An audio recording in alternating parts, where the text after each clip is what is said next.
Setelah melewati proses sosialisasi, pemerintah Kota Yogyakarta berencana menerapkan sanksi justisi larangan merokok di pedestrian Jalan Malioboro pada tahun 2025 ini. Sanksi bagi perokok di pedestrian Jalan Malioboro berupa denda sebesar 7,5 juta rupiah atau kurungan penjara selama 1 bulan.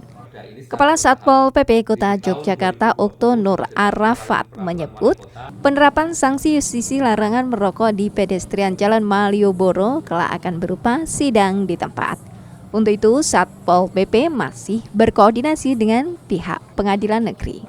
Ini menetapkan kawasan Malioboro dalam rangka penegakan perda ini secara bertahap. Jadi di tahun 2020 sudah ditetapkan melalui peraturan wali kota sebagai kawasan tanpa rokok, kemudian 2021, 2022, 2023 kita laksanakan sosialisasi dan edukasi. Kemudian di tahun 2024 kita berlakukan kartu kuning ini sebagai warning bahwasanya Malioboro kawasan tanpa rokok, jika mereka kedapatan merokok maka akan terkena sanksi maksimal seperti yang ada di sini. Kalau ada sanksi maksimalnya adalah 1 bulan kurungan atau denda Rp7.500.000. Nah, di 2025 tahapan kita masuk ke justisi.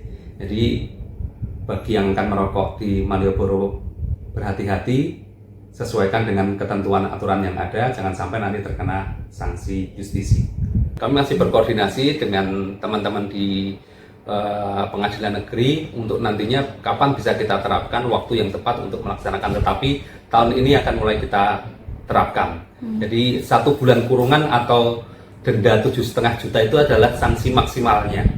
Jadi tujuan utama dari Satpol PP Kota Yogyakarta adalah menegakkan perda ini agar kita bersama bisa memberikan suasana yang nyaman, udara yang segar di lingkungan Malioboro sebagai kawasan pariwisata. Sehingga kita bukan melarang orang untuk tidak merokok, tetapi mengatur bagaimana masyarakat, khususnya para perokok di Malioboro ini bisa merokok pada tempat-tempat yang sudah ditentukan.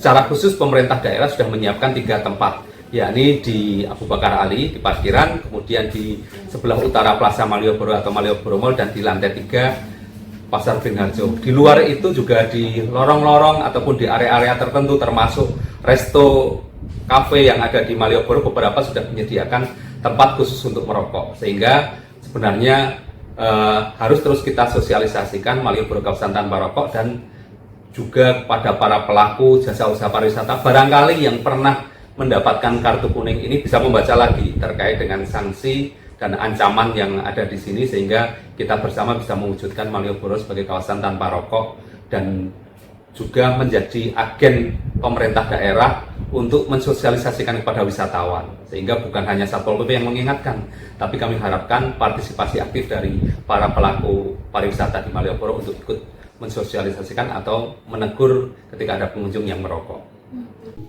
Menanggapi rencana penerapan sanksi justisi larangan merokok di pedestrian Jalan Malioboro, Gubernur Daerah Istimewa Yogyakarta, Sri Sultan Hamengkubuwono X meminta para petugas bertindak sopan dalam menangani para pelanggar. Terkait larangan rokok Ngarso Dalem, larangan merokok di Malioboro yang sudah mulai berlakukan denda seperti apa, Ngarso Dalem? Itu kita lakukan. Kalau enggak ya kita harus sopan pada orang yang kebetulan merokok. Jangan sekedar dia merokok terus diambil, enggak. Dimintain kesadarannya untuk mematikan. Artinya masih persuasif ya, Ngarso Dalem? Ya. Belum langsung denda gitu ya? Enggak.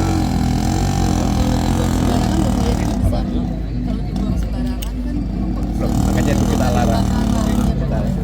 Kita larang, tapi masih ada ya, kita bisa memahami lah, mungkin di daerah mereka belum ada larangan itu. Nah, begitu masuk Malioboro kan boleh merokok. Nah, kita kan juga harus dengan sopan untuk support dia sendiri yang memang mematikan rokok. Meski wacana penerapan sanksi justisi larangan merokok di pedestrian Jalan Malioboro telah santer diberitakan, namun kenyataannya hingga saat ini masih banyak wisatawan beserta para pegiat usaha wisata di lokasi itu yang tidak menghiraukan larangan merokok. Michael Aryawan, Kompas TV, Yogyakarta.